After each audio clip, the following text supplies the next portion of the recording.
নারায়ণগঞ্জের চম্পা বেগম এক সপ্তাহ আগে ডেঙ্গুতে আক্রান্ত স্বামীকে ভর্তি করান মহাখালী ডিএনসিসি হাসপাতালের আইসিইউতে। এরপর ঠিক 5 দিন পর খোদ নিজেও ডেঙ্গু জ্বর নিয়ে ভর্তি আছেন একই হাসপাতালে। ঠান্ডা, মাথা ব্যথা আর যে জ্বর, এখন রক্তও কমিয়ে গেছে।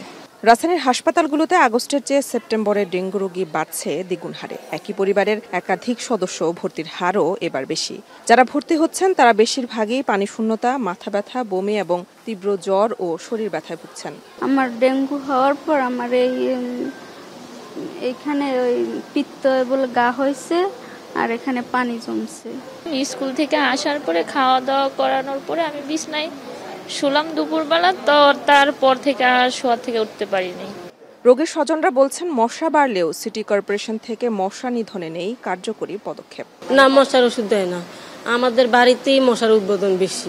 সিটি কর্পোরেশন থেকে যেভাবে মেডিসিন দিয়ে থাকে আর কি ওইটাই চলতেছে। চলতি বছর সেপ্টেম্বরে ডেঙ্গুতে আক্রান্ত হয়ে মৃত্যু 60 ছুঁই। চিকিৎসকরা বলছেন এছাড়া দ্বিতীয়বার আক্রান্তদের মৃত্যু ঝুঁকি বেশি বলেও জানান তারা।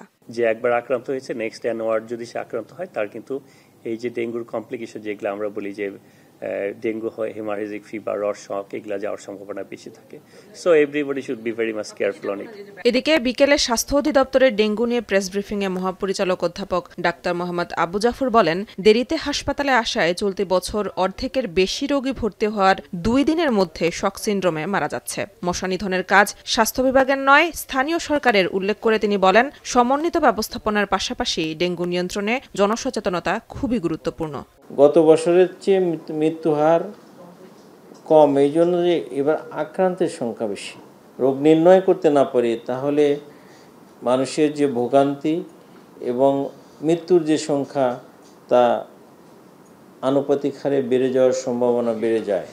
বিশেষজ্ঞরা বলছেন ঢাকা সহ সারা দেশেই এডিসের ব্রুটো ইনডেক্স বেশি হওয়ায় অক্টোবরে ডেঙ্গুর প্রকোপ আরও বাড়বে। তাই দ্রুত ডেঙ্গুর হটস্পট ম্যানেজমেন্টের দিকে নজর দেওয়ার পরামর্শ তাদের।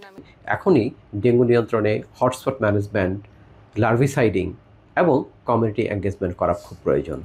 হটস্পট ম্যানেজমেন্ট মানে ডেঙ্গু রোগীর বাড়িকে কেন্দ্র করে 200 মিটারের মধ্যে নিশ্চিত করতে হবে যেন ওই বাড়িতে কোনো উড়ন্ত মশা বেঁচে না থাকে। স্বাস্থ্য অধিদপ্তরের ডেথ রিভিউ অনুযায়ী আগের বছর ডেঙ্গুতে মারা গিয়েছে 0.57%, এবং এবছর এখন পর্যন্ত এই হার 0.43%। মেহেরিন অ্যানি, এখন, ঢাকা।